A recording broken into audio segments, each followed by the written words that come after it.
Good morning, good afternoon, good evening, wherever you are in the world. And welcome to episode 6 of Unshakable Uplift. I'm your host, Coach Lysa. And today we're starting a 3-part series on identity. And I know I talk a lot about identity, but it is such a crucial and essential concept and understanding that I feel we all need to have. I want to spend some time really digging into this. And so today we're going to talk about the foundation of identity. And I'm going to start lightly using an analogy of building a house because our life can be reflected like a house. And it just works as a really great comparison. So there's the foundation, and then there's the frame. It's what is the shape and size? What are the walls and the structure? And then the final episode will be about the finish. What makes life enjoyable? What are the accessories and all of the fun things and the color that you get to add on? So that will be the third session. And so the point of this 3-episode series is designing and building a life you really love, something that reflects who you authentically and genuinely are. So that's the purpose of these next couple of episodes. And so today we're going to talk about what is your identity really built on? And in the early 90s, my husband and I undertook the project of having a house built. And any of you that have experienced this know what a challenge and exciting time it is. And people joke about if your marriage can survive building a house, you can survive just about anything. And it is really stressful. There is so many details. There is so much to it. But you start with a blank piece of ground, and they dig a hole in the middle of it. And that hole is the foundation. That's where, it's got to be precise. And so when you're digging a foundation for a house, the walls have to be squared. They have to be vertical, because then they pour the concrete. And that concrete is what actually becomes the foundation that the house is built on.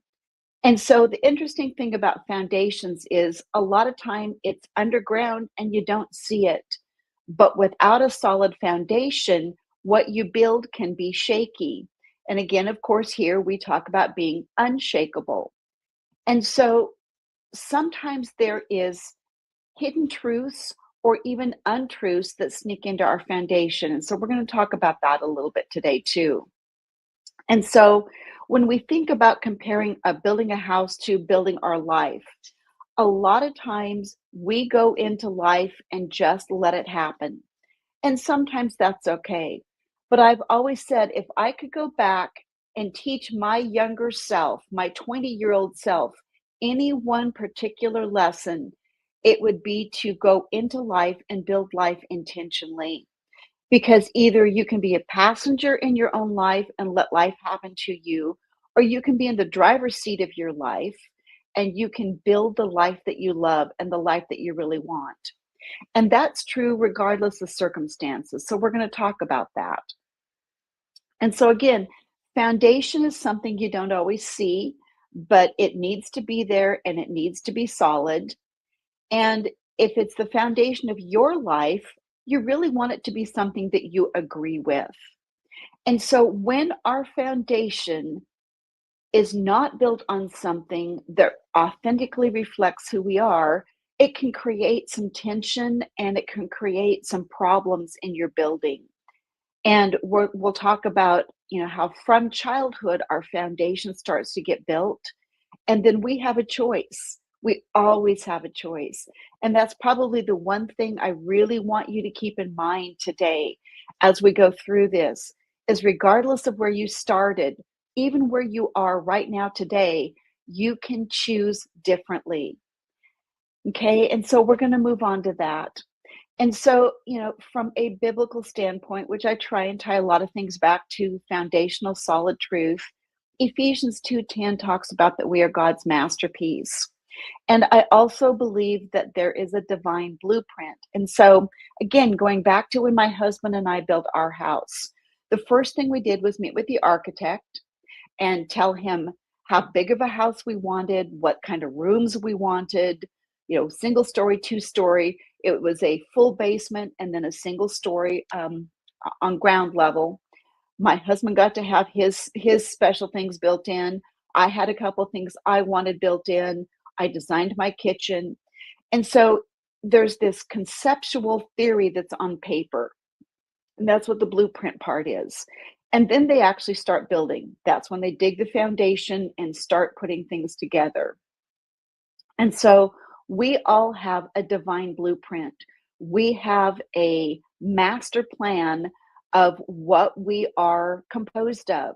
And that's identity, it's our core values, it's our passions, it's our beliefs. But sometimes those belief systems can get off track. So I'm going to take just a little bit of time and talk about what is identity, because we talk about it a lot, but let's agree on a working definition of identity today. And so it's the internal beliefs, it is how you see yourself, it's what you perceive of your worth, because sometimes our perception is not accurate. It's what you're capable of, and your identity is how you show up in the world. And so it's the story you believe about who you are. And as a coach, a lot of times I will ask people, what is the story you're telling yourself? Because sometimes we believe things that really aren't completely true, even about ourselves. And then the second question we want to ask is, did that story come from truth, solid, unshakable truth, or did it come from experience? Because sometimes experience will lead us to wrong conclusions. We believe things about ourselves based on something that happened or somebody said, and it's not true.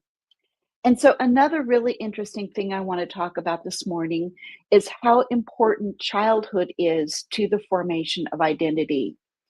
And so by the age of 7, so you think first grade, some of us started first grade, maybe into second grade, the majority of your identity, the foundation has been laid.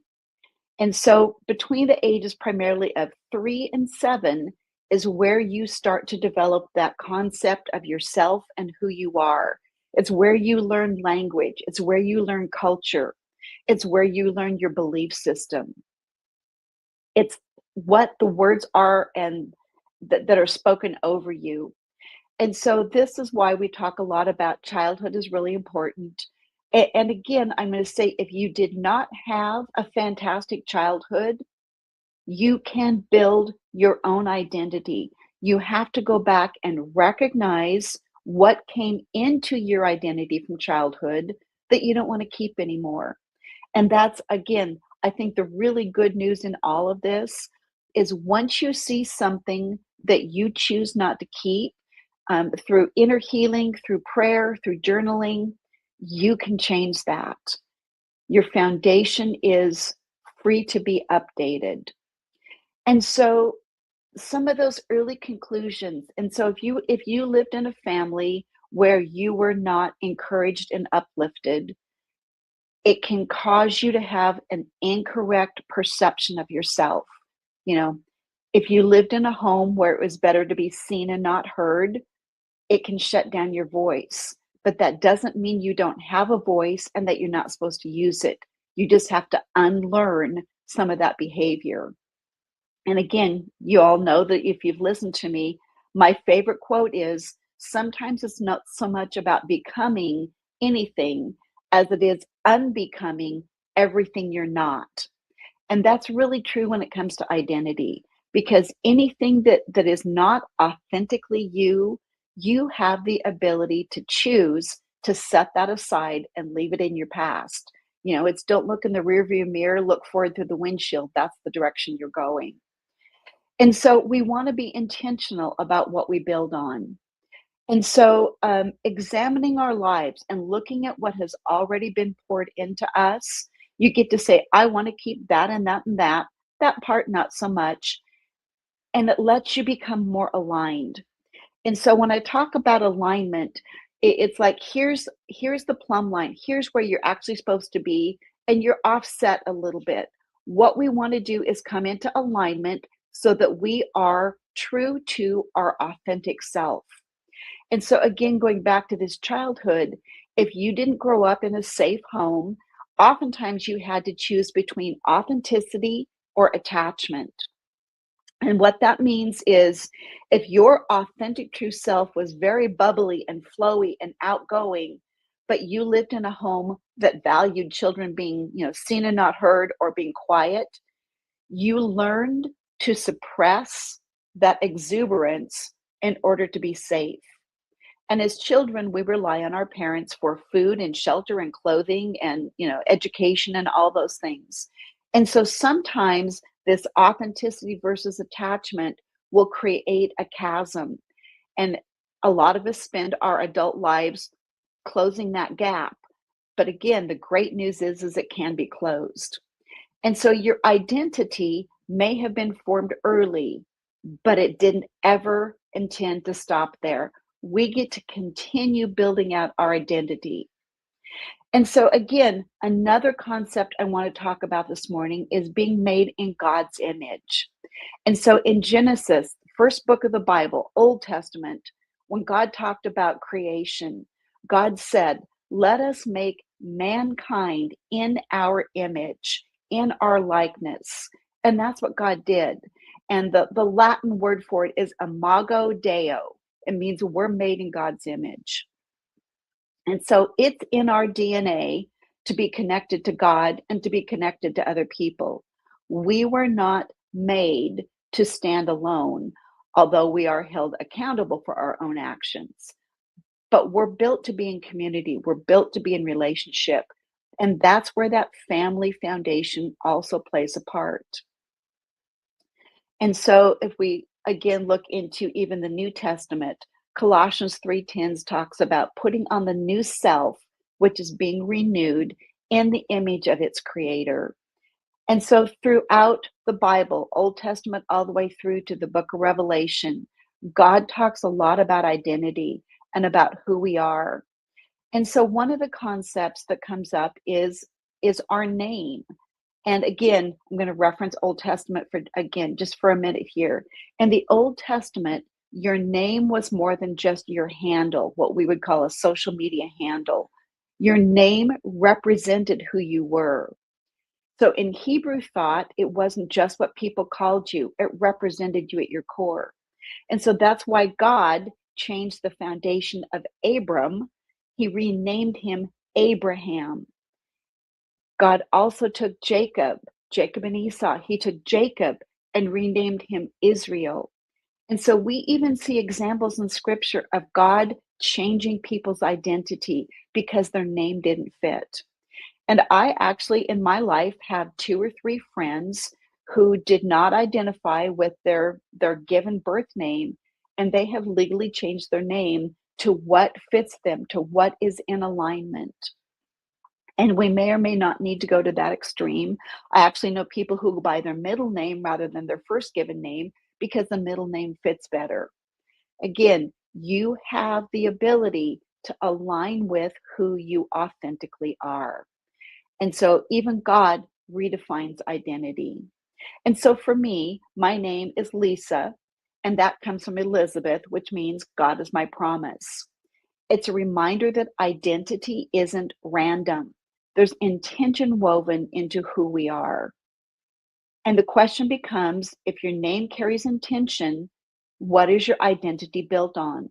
So I have chosen in my life to build my identity on God is my promise. I have a couple of books on the promises of God, and I hold him to those. So we've talked about, again, going back to our house building analogy, we've talked about, building our identity or digging our foundation, building our identity. We talked about being made in God's image, how much of our foundation gets poured by the age of 7. We have the ability to change that. So let's talk for just a second about what creates cracks in our foundation. And we'll pick that up when we come right back.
Welcome back.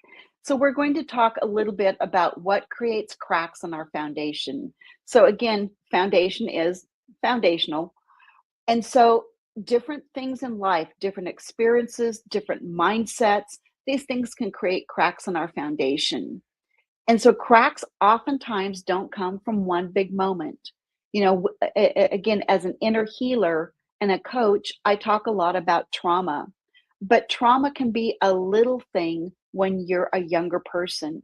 And I use the example because it was reality in my life, and I'm probably dating myself by using this analogy, but it was in grade school, not getting picked to be on somebody's team that creates abandonment or in rejection and some other things. Even that small, looking back, you would say that small of a trauma to a child can create a crack in your foundation. And particularly if it happens over and over again.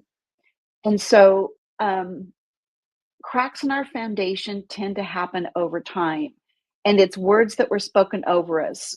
You never get that right. Or what's wrong with you? Or what were you thinking?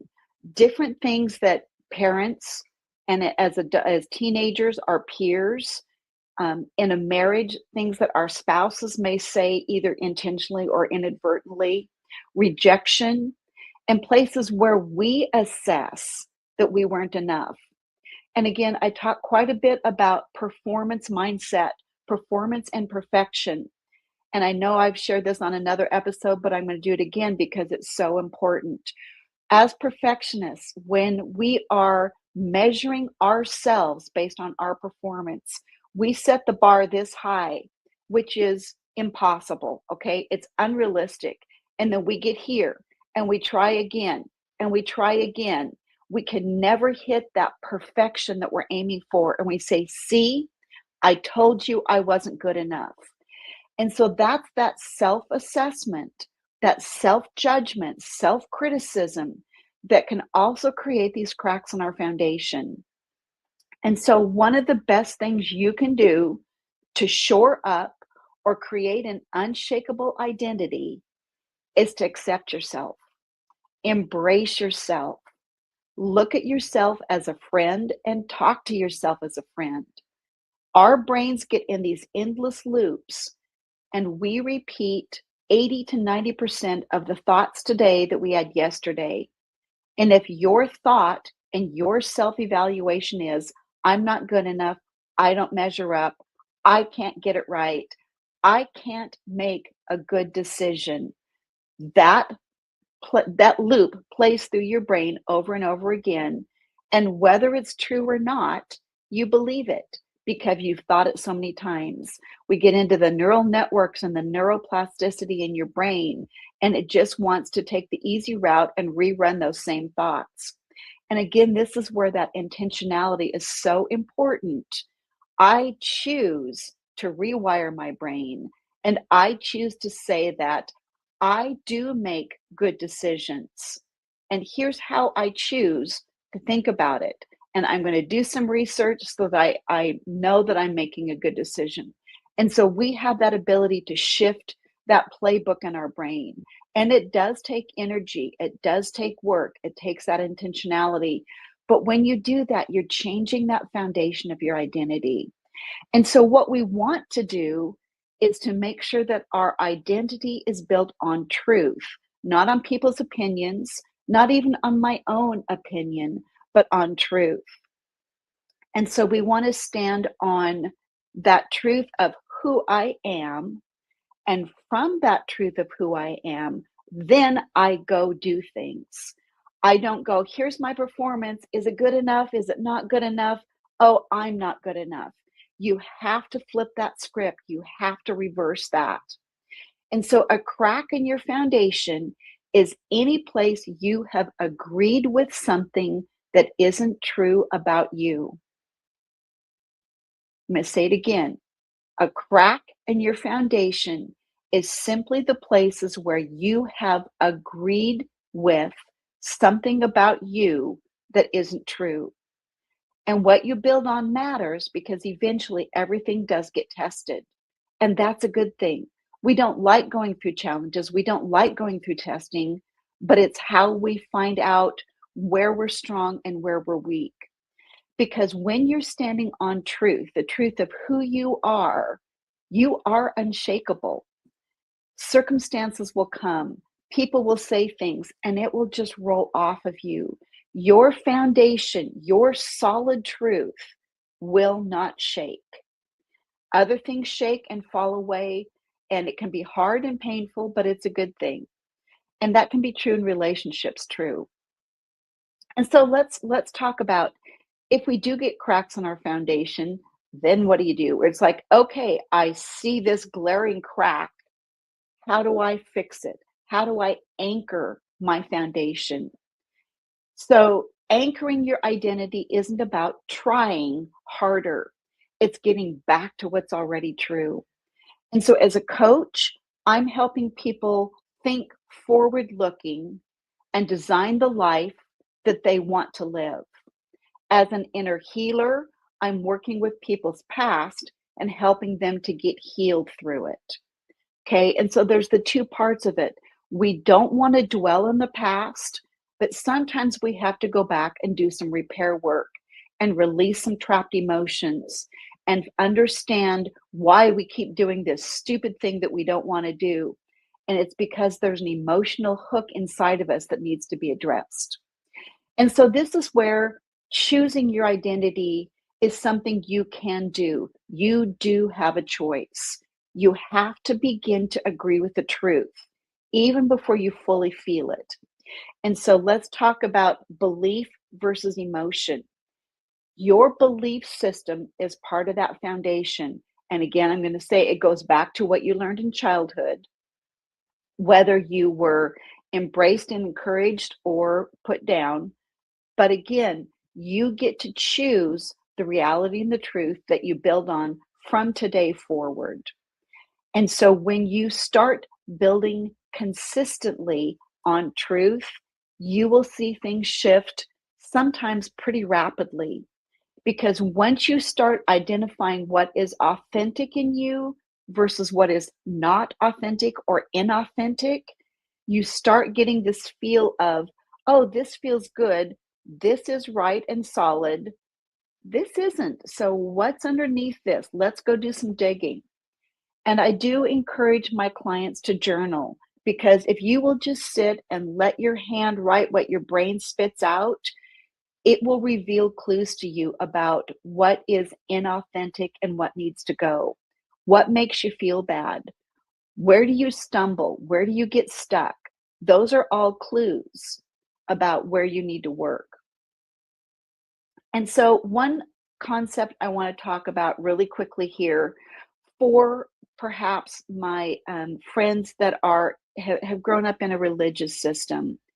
And so in a lot of churches, and not so much anymore, but there was a period of time where there was this concept taught of less of me as a person, and more of you, God.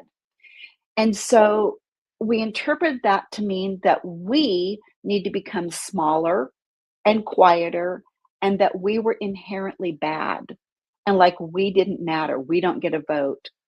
But so that scripture comes from the Apostle John the Revelator, when he was saying he must decrease and Jesus needed to increase.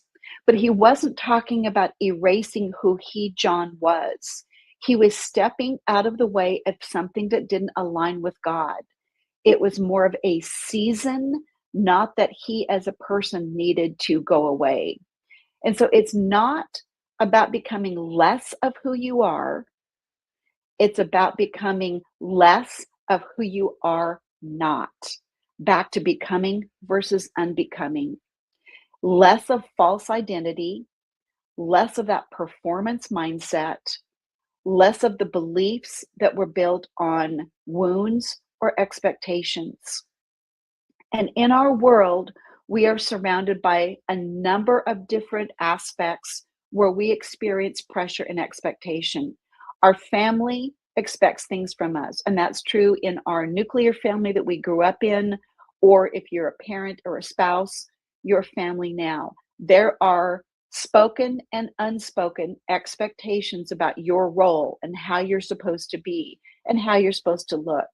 And then in our culture, for those of us in the United States, there's a certain culture that you're supposed to adhere to, even in your church culture. And that can vary from denomination to denomination or even church to church. There are these either written or unwritten expectations. All of those things put pressure on us to conform and be a certain way. But if that does not align with who God made you authentically to be, it becomes a facade. And a facade is something you put on the outside that is not really you. And so going back to this, less of me, more of you, God never intended for us to diminish. We are made in God's image. We are also God's authority on the face of the earth. The Holy Spirit lives within us. Why would he want less of what he created and called very good? And so I think there's a misconception in a lot of circles about what this really means, and it creates confusion. It's not about becoming less overall. It's much more about becoming who you are authentically designed to be and filling those places on earth that you were always designed to fill. So let's pull all of this together. So let's go back to building the house. We dug the hole in the ground, we poured the concrete for the foundation, and then the next thing you do is to build the ground floor.